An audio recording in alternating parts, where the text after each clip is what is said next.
322 जीवन उपयोगी पुस्तकों सर्जन करनार प्रखर प्रवचनकार और प्रभावक व्यक्तित्वना स्वामी एवं जैनाचार्य श्री मद्दीजय रत्नसुंदर सुरेश्वरजी महाराज पद्मभूषण एवोर्ड स्वीकारवा दिल्ली खाते हाजर रही शक्या न हता।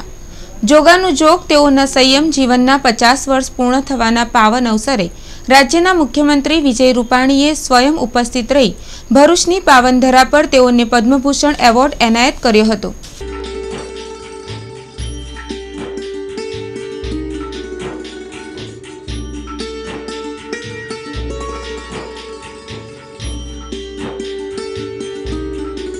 आ प्रसंगे मुख्यमंत्री विजय रूपाणीए जणाव्युं हतुं के आ एवोर्ड साचा व्यक्तिने अपाई रह्यो छे तेनो आनंद छे।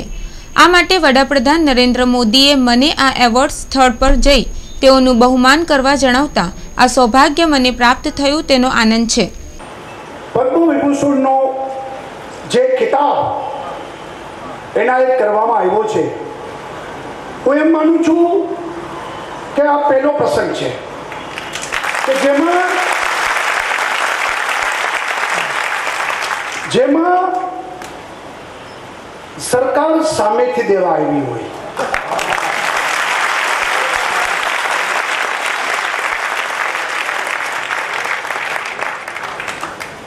अने भारतना वडाप्रधान आदरणीय नरेन्द्र भाई ए त्यां बैठा चिंता करता होय अने मने स्पष्ट आदेश आप्यो के त्या कार्यक्रम पते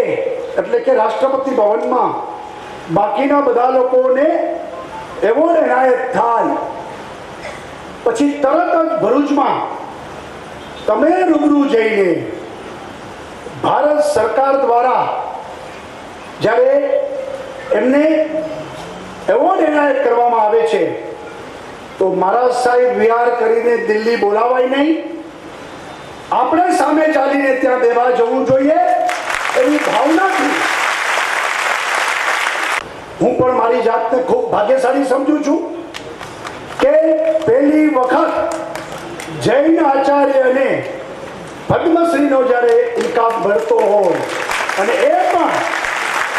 एक जैन दीकरा तरीके श्रावक तरीके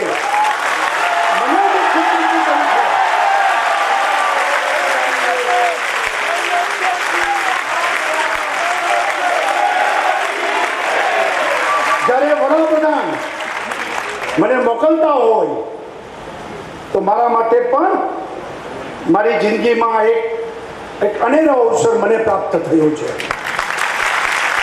આ ગૌરવવંતા પ્રસંગે જિલ્લા પ્રભારી પ્રદીપસિંહ જાડેજા, સહકાર મંત્રી ઈશ્વરસિંહ પટેલ, પૂર્વ કેન્દ્રીય મંત્રી મનસુખભાઈ વસાવા, ધારાસભ્ય દુષ્યંતભાઈ પટેલ, અરુણસિંહ છત્રસિંહ મોરી સહિત अन्य अग्रणीओ અને ઉચ્ચ અધિકારીઓ ઉપરાંત गुजरात उपरांत अन्य राज्यों में विशाल संख्या में जैन समुदाय परिवारजनों उपस्थित रहा था।